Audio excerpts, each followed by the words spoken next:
Hola. Okay, let 'em taters. And for Loki, we are going up against J11. This is our first meeting of Season 2, but we faced these guys 4 times in Season 1. I believe that we faced them 3 times within the span of like 3 or 4 weeks in Season 1. So, we are pretty familiar with these guys. Most of these fights are sped up this war, and look, at this point, we've all seen these fights 100 times before, or at least times before, and I'm just showing you the action, and if I've got commentary, I'll jump in. I mean, I'm going to talk through these anyway, just because I can't help myself, but for the most part, there's not much constructive commentary. I will say that a 455 Hulk on any node, really, can be dangerous, but on node 21, which is debilitate, if he does clip you with a special, if you're not paying attention or something, that debilitate, which is the extended debuffs, that would apply to his stuns, which are already super long, so you would basically be dead. Alright, my guy Zen with his 455 regen Ultron here on node 27. I think that I saw this same Ultron on node 27 against these guys at least one of the 4 times that we faced them in Season 1. Maybe in all of them. I can't really remember, but Regen Ultron, I don't know, just bait out his special, or his heavy, bait out his L1, that kind of jazz.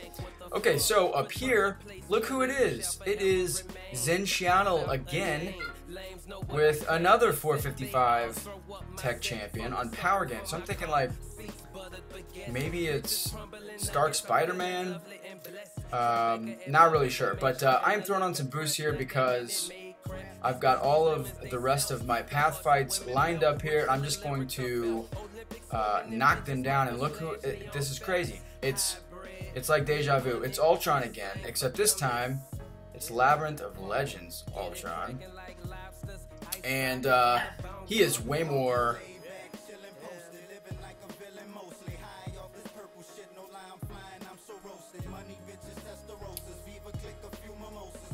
nerve-wracking to fight. I feel like the margin for error against Labyrinth Ultron is significantly lower than the one against Regen Ultron. Regen Ultron can put on some bleeds, can bleed you a little bit, but Lab Ultron has a much more potent attack, and he also can get those poisons on you, which is not good news. So anyway, that fight was fine. Just same strategy against any Ultron. For the most part, especially in wars, tight wars, you want to play it super safe. It is just to be very patient, bait out heavies and L1s. Okay, so Enzo Egan here has his 455 Archangel on Unblockable 1, and I have before, maybe by Enzo Egan, I have messed up on the L1 and taken some heavy bleeds, even some neurotoxins. So I'll say this every time I face Archangel in a war video, just in case you have never seen a war video of mine previous to this one. Maybe you're not terribly familiar with Archangel, you don't see him a lot, but not a terribly difficult defender, but very dangerous, very potent. If you screw up against Archangel, you might be dead. So don't screw up against Archangel on Unblockable 1. The first part of his L1 is the only one that's unblockable, so just play it safe, evade that first part, and then take the rest of his block damage and set up for a parry or something like that. Okay, so Morty, little Morty here, on Bane, man, he can be so, he can be a little slice of cake, or he can be like a plump prick in the anus sometimes. You just never know which Morty you're gonna get on Bane. Is he throwing his specials or not?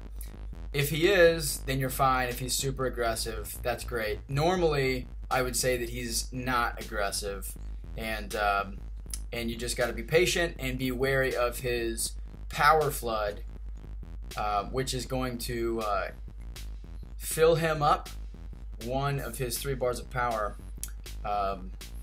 per power flood buff. So anyway, alright, he's dead. Now, I get to finish off a Medusa boss. Who is it? And it is Mr. Ramato. Mr. Ramato with his 565 Medusa, Sig 110, which means she's pretty much always going to auto block you. Whatever, you should always assume that Medusa is going to auto block you with living strands up, so but she does proc those furies super fast, and I am going to throw on some boosts here, and there are 2 reasons I'm throwing on boosts to go into this fight. You might be thinking to yourself, holy moly, Mr. Taters, you have 565 magic, she is at approximately 27.89 health, which is accurate. Why would you be using a boost? There are 2 reasons. The first reason is this was actually a very close war, and there is still 1 attack bonus left on this Medusa. So basically, I need to kill her in this go. If that means wasting some boosts, it doesn't matter. I don't care. I just need to kill her. The boosts, I can get those back. That's not a problem. The second reason is I have been known to get hair smacked by Medusa. I think the core message in my war videos is to not try to be a huge badass and just be really safe. Like the only thing that that makes you a badass in war is not dying. If you look like an idiot and you don't die, then that's okay. Then you can call yourself a badass, or you can call yourself Taters. If you look like a badass but you die, then you're actually not a badass.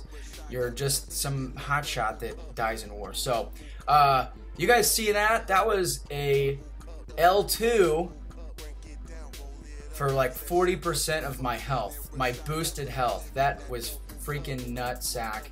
I was freaking out. I could not believe that. But whatever. Fight goes pretty well, and that is going to do it for this war. We did beat J11. So in Season 2, we're 1-0 against them. I can't remember what our record was against them in Season 1, but I'm pretty sure we were 1-3. So they mostly manhandled us in Season 1. But that's it, guys. Check out the stat page here. You'll notice the first war vid that I've posted where I have not taken a defensive hit. So I call that a flawless war. Now listen, it doesn't mean that I made every single right move. I didn't make any mistakes. I did, but I'm gonna bask in this anyway. So hope you guys enjoy the video. Leave a like, leave a comment, hit me up on Twitter if you want to, and I'll be posting another one soon. Thanks for watching.